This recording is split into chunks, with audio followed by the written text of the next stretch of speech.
All right, guys, I am here to do the post game analysis. And this was going to be kind of interesting to talk about. I was looking forward to this game. Um, Even though we're not 100% healthy on both sides, I was looking forward to this game.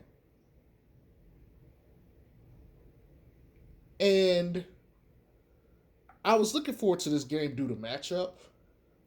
Um, I like Washington, obviously, even though right now they're a 500 team. I really like them. And you can see why they are like very competitive.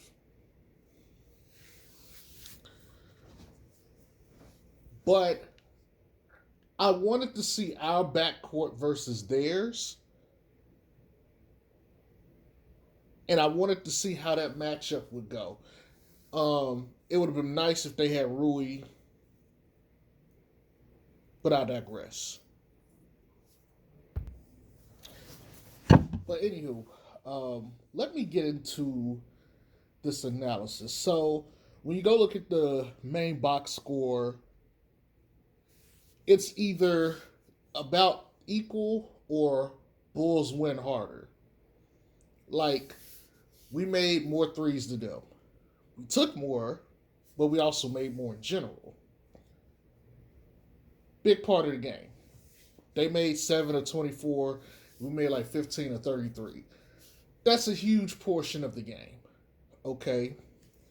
Now, they took more free throws and made more, and that's fine, cool, and dandy, but that's 1 point to threes. Huge swing. And although this game was very high scoring, which is what I kind of imagined happening anyway due to, the way these teams are made and structured. Um, for it to have gotten as high as it did, the way it did, I wasn't expecting that. Like, we broke 100 by the third quarter. We had over 70 by halftime, like 73 if I'm not mistaken. I wasn't expecting that. But it is what it is. So let's talk about this. Let's get to Washington. KCP 14, 1 and 3 on 5 and 9 shooting, 2 or 3 from 3. Um KCP was KCP. This is about as KCP-ish of a game as I remember from his days with Zoe on the Lakers. Kuzma, 21, 11 and 2. 7 of 17 from the field, missed all 4 of his threes, 7 or 8 free throws. He had 3 fouls, 4 turnovers, a block, and 2 steals. I actually wanted, and kind of still do want Kuzma on this team, the Bulls, that is. His stat line is solid. Like, minus the 3-point percentage and just the misses on the twos, which, if you gave him like one, if he made one more shot, his stat line will look better. But outside of that, he's been pretty good, especially recently. Like, he's become very good on defense, and when I mean very good, I mean like at least average or above average. He's solid. You can play him, and he'll defend. But Kuzma's still that guy who can come in and just start lighting teams up and light people up. Now, he didn't get to do it this game, but he still got 21 points. And there was a stretch where he was just making everything, and I was just sitting there like, this is Kuzma. What the fuck you think Giannis gonna do? You know what I mean? So, by the way, they ended up beating the Bucks, ended up beating Brooklyn tonight, and that was necessary for the standings because I think that gives us a 3-game cushion if I'm not mistaken. But that big monster's waiting for us. No homo. Daniel Gafford used to be a Bull. 14 points, 8 rebounds, 1 assist, 7 and 9 from the field. Um, yeah, they kind of went away from him in the second quarter, or the second half, I should say. And I think part of that was the Bulls made it harder for them to go to him. But it was just interesting because he was able to kind of get into the paint and, turn nothing out of something from one of his teammates. And it led them to being, at least tied at the hip with us. Unfortunately, they went away from him, and that benefited us. And so, pretty solid game. 14 points, 8 rebounds. That's not bad. He took 9 shots, so that's a pretty good, pretty efficient game. Now, Bradley Beal. I'm going to talk about him and Spence together because they're the reasons I kind of like this team, along with the additions from the Lakers. I want to talk about Spence first, though. 18 points, 3 rebounds, 4 assists, 4-9 shooting, 1-3 from 3. Hit all 9 of his free throws. 2 turnovers and a foul. It was times on the court you didn't even notice Spencer. But I think his presence allowed Beal to go from, hey, now I'm the point guard, to I can play my game and be an efficient shooter, and I can, get my passing involved in there too. Which is why his stat line reads as it does. 26 points, 3 rebounds, 6 assists on 9 of 14 shooting, and 2 of 4 from 3. Hit all 6 free throws. Now he has 5 turnovers. Probably from trying to do too much. And 3 fouls. But I think because of his presence, Spencer's, it allows Beal to do what he does best. And so I expect him to go on a tear very soon, as long as Spencer can stay on the court and stay healthy. And he'll start to look like the Beal of last year.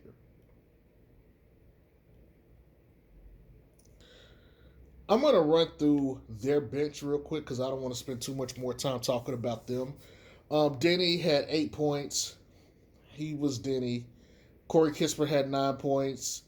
Raul Neto, 3 rebounds, 4 assists. Goose egg for scoring. Aaron Holiday had 2. He got that one steal on Zoe in the fourth quarter that kind of irritated the crap out of me, but Zoe went down there and was like, nah, you're not scoring. Especially off a steal from you. Greg Monroe, 8.7 rebounds, 4-7 shooting.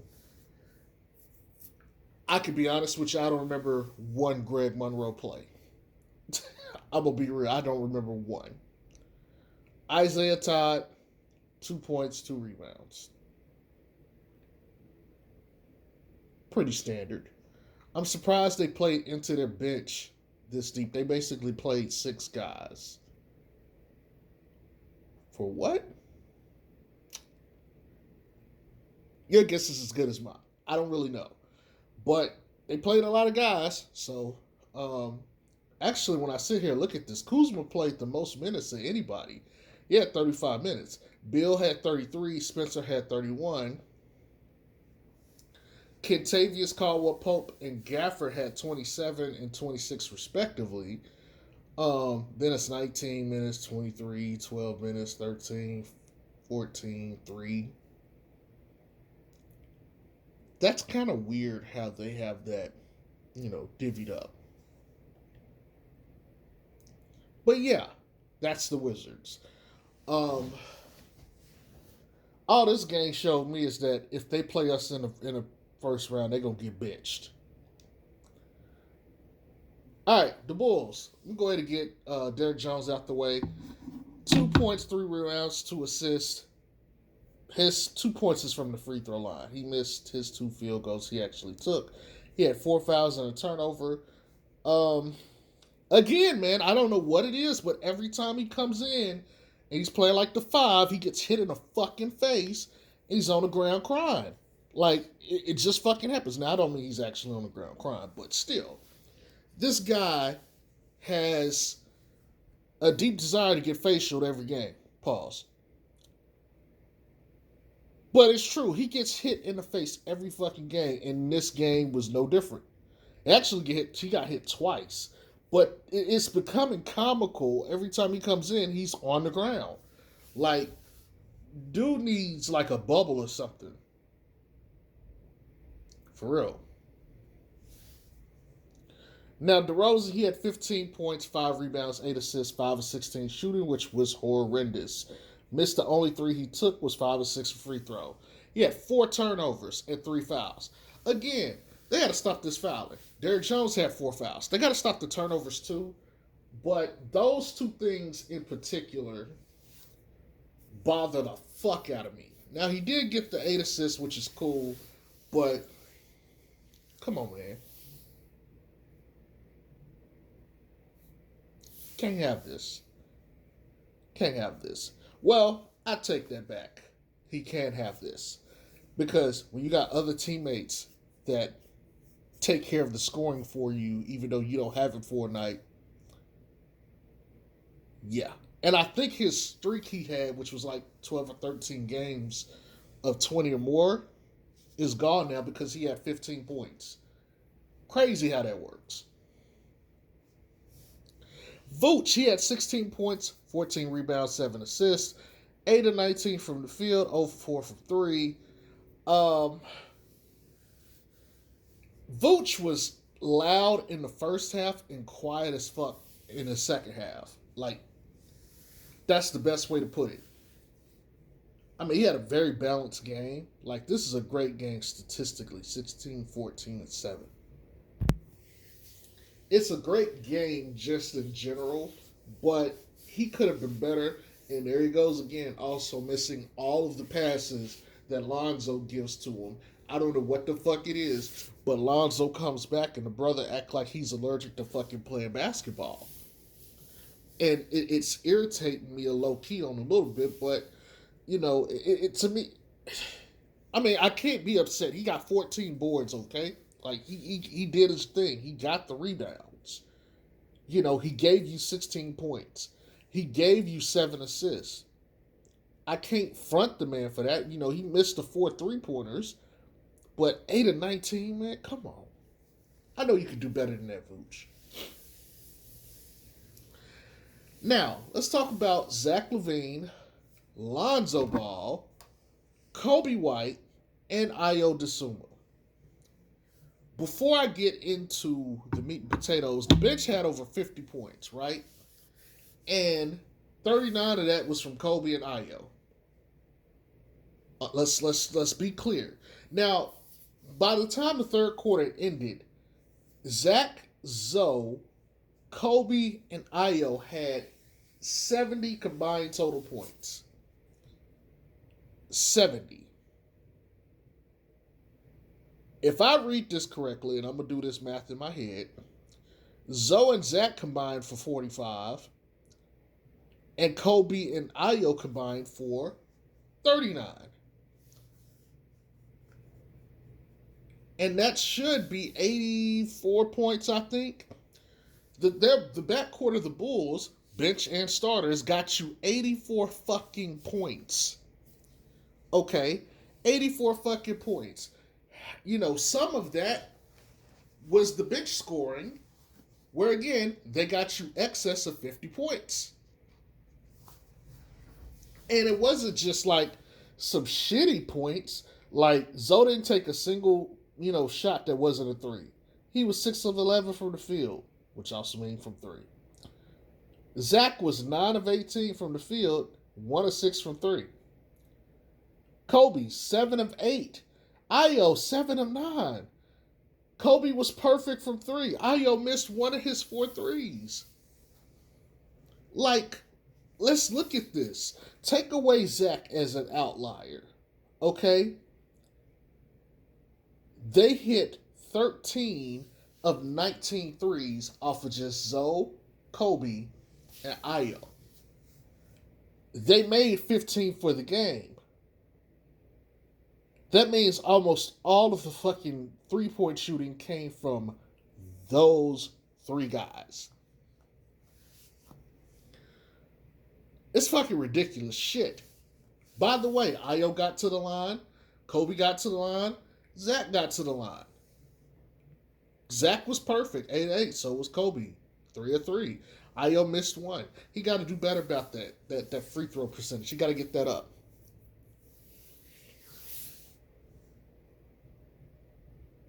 Turnovers. Zach had 4. Zoe had 1. And that one was close toward the end of the game. Zoe almost made it the whole game without that turnover. But he made sure that the opposing team didn't score. So I'll at least give him a little bit of credit for that. But Kobe and Io both had 2 turnovers. And Io got a turnover twice off of the same exact play in the same exact location. Now, I'll argue that it looked suspect. It looked a little bit suspect, like, it was a blown call by the ref. But that adds up. That's 9 turnovers. I believe they had 15 for the game, so that's 60%. 60%. That's way too much. Fouls. Zach had 2. Zoe had 1. Io and Kobe had 2 apiece. They got to chill out with that. They got to fucking chill out with that, man. But let me run through the actual stat lines real quick. 27, 1, and 3 for Zach. 9 of 18 shooting. 1 of 6 from 3. 8 free throws. Hit all 8. Pretty good game from Zach. Zoe, 18, 5, and 6 on 6 of 11. All of his shots were threes. Do the math. He had 2 steals. Vooch, by the way, had 4 steals. I didn't want to forget that, but, Zach had a steal. Zoe had 2. I mean, it's just solid as fuck. Matter of fact, that's 45 points from our backcourt. Their backcourt had 44 points. That's interesting, right? They out-rebounded us by 1.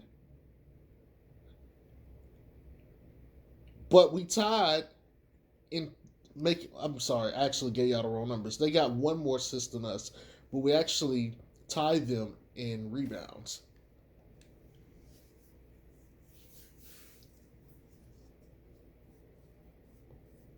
And I'm trying to remember, but I think I had our backcourt ranked a little bit further back because I said I thought they were going to have to prove it. And I think I had Washington somewhere in that same category or tier. I'm just saying. When you go look at the stats, they were about equal. Spencer had 18, Zoe had 18. Cancels out. Zach had 27, Beal had 26. Just 1 point. They're pretty much fucking equal. Same number of assists. Rebounds, I'm sorry. 1 more assist. That's about as even as you get. It's about as even as you get. Very good matchup, though. It was very entertaining to watch.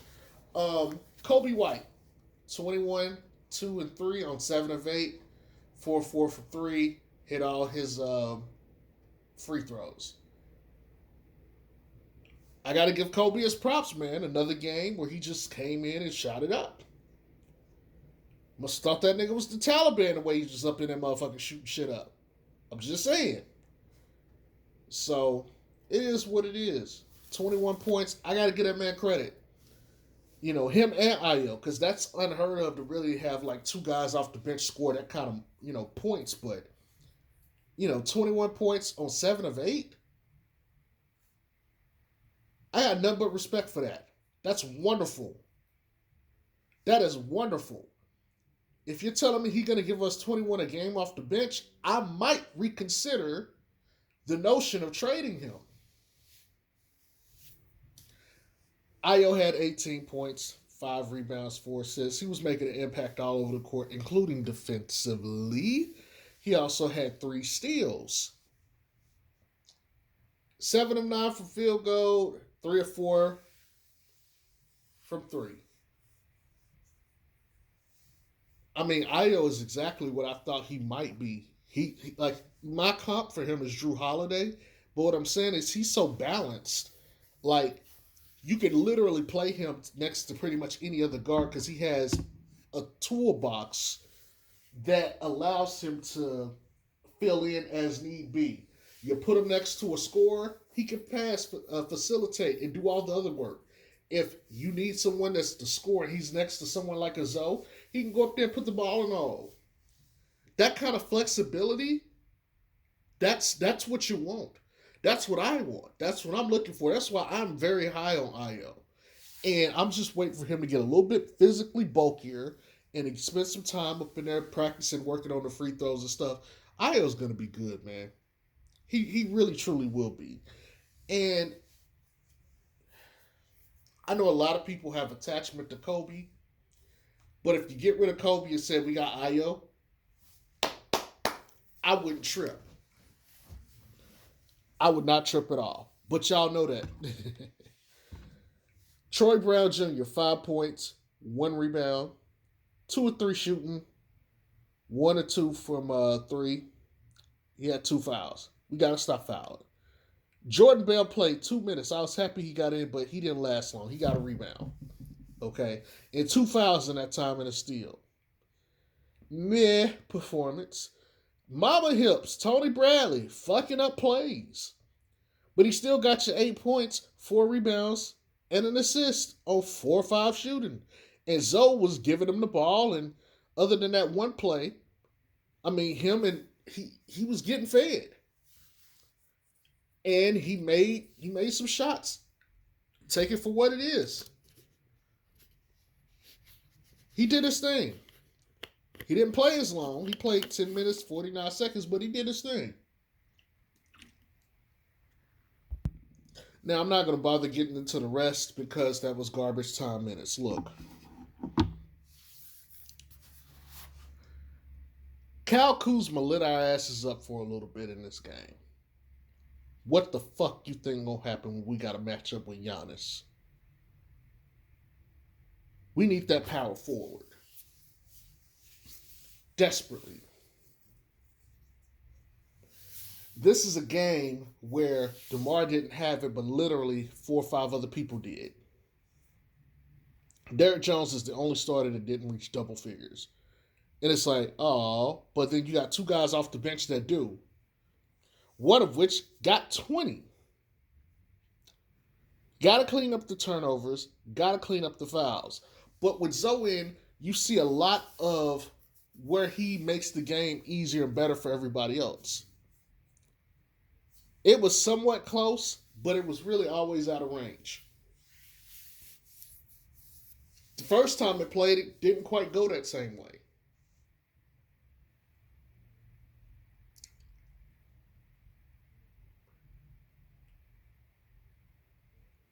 But this team got some talent.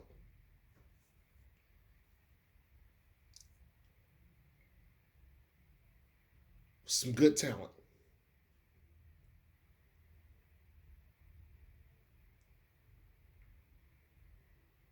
But I do want to harp on this. The bench got 50 points. How much easier is it when your bench can come in and get you 50? Granted, yes, Io and Kobe played ridiculous games together, but they still combine for excess of 50 points. If your bench is giving you that, you don't have to worry too much about anything else. If you can book in 50 points and know you just got to get the rest off of just grinding and playing smart and doing the right things, let the game come to you and it will find you. But this is fucking incredible work. I really like the game that they played tonight against the Wizards. Now, I will say this. Transition D scares me with this team, and weak side rotation help and defense scares me with this team. With Caruso, you can put Caruso on whoever you need, have Zoe cover the weak side, Everybody else gets a simpler matchup on D, reduced role, makes all the other guys elevate their profiles on defense.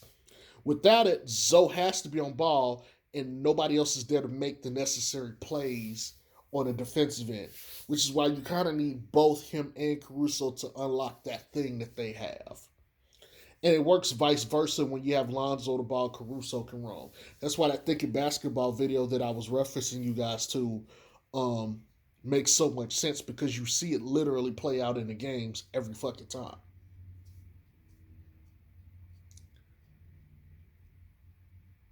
But Lonzo still played good defense. Transition defense is still shit to me. Um, they just kind of give it up, and I don't like it. Also, this team got into the paint early in the game, especially, and they later on they were hunting any matchup that had Zach LaVine or DeMar DeRozan with a pick and roll with Vooch, and it was like Beal or Kuzma, go get your poison and go kill them. And that's where they started really making like headway into the lead, is when they started going after people. This team did this to us. Again, you still got Brooklyn, Miami, the Bucks, and there's a couple others. But that is going to be a point of contention. I don't want to bore you guys too much longer with the semantics, because you understand my viewpoint if you've watched any of these. But just understand something. These issues are not going away. They're not. And you could dress it up. You can find all these crazy little kinky little lineups. It don't change shit.